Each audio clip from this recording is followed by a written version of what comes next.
This is my first metal detector. It is a Bounty Hunter Discovery 2200. They've come out with later models, 2500 and so forth, but I know nothing about them. I knew nothing about metal detecting when I got this unit. I got it because it was cheap. It's regularly $399 here in Canada. I think it was about $250 in the States. And because it's an older model, it seems to be everybody's trying to get rid of it. So it's about $170 in the States, and it came down to $199 at Canadian Tire. And that's why I got it. It was cheap, and I thought I'd give it a try. The three things I know about this machine for certainty are that it is capable of finding something. That something is always located somewhere, and the something is usually composed of something else. I would much prefer to know where exactly that something is located and what exactly that something is made of. That's why I'm going to have to get a better machine. But for the time being, let's look at a few things. The Bounty Hunter 2200 uses concentric coils. It has an outer loop that transmits the current into the ground, and an inner loop that receives the signals and sends them to the control box to be interpreted. The coil I have my eye on is a double D. It looks like a D forwards and a D backwards. This appears to be much more successful when you're hunting in areas where there are a lot of targets close together.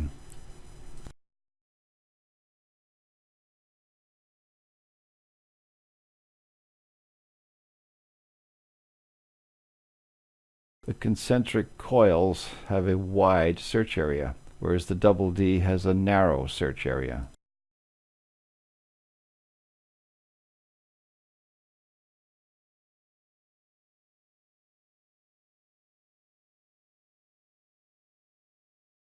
Multiple targets, as seen in the wide search area, can blend your signals together.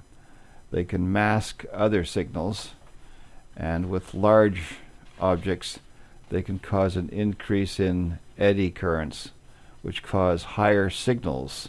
So if you have a large piece of iron, which should give you a low signal, it's generating high signals because it's a big piece of iron. It's a lot more complicated than I am familiar with. So do your research and find out what kind of coil is best for you. I have decided that I do not like the wide search area.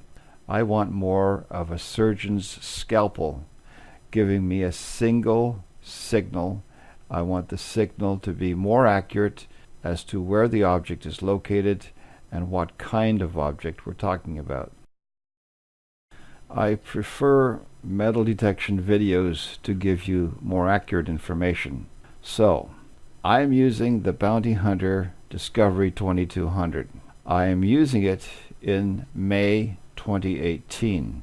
I am doing my detections in Toronto, Canada, on the north shore of Lake Ontario, and I'm searching specifically a lot of times, and you'll see in my videos, in the Woodbine Beach area. I don't have those beautiful pristine beaches in California, Florida, Australia, Bahamas, Bermuda. We have rocks, and it appears as if the sand was brought in from another location, and I'm actually finding things that probably originated in a completely different location. If it seems as if I'm being unfair to the judgment of this machine as being simply cheap and I need a better one, I apologize for that, but my area requires a machine that will more accurately tell me where the targets are and what kind of targets they are. Because of the wide search area, quite often the target is offset significantly from where it's supposed to be, and as a result I'm digging too wide an area. The holes are simply becoming too big. Recently, the coil decided to separate from the wand because the pin that connects them together decided to go on an unplanned holiday.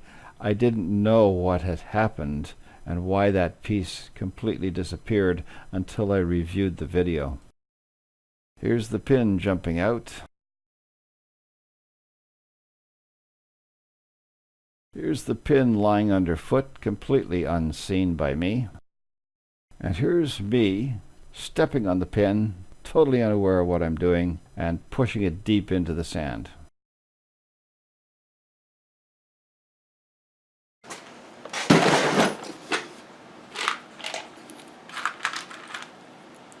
I eventually found a quick solution, which turned out to be a better part than the original pin.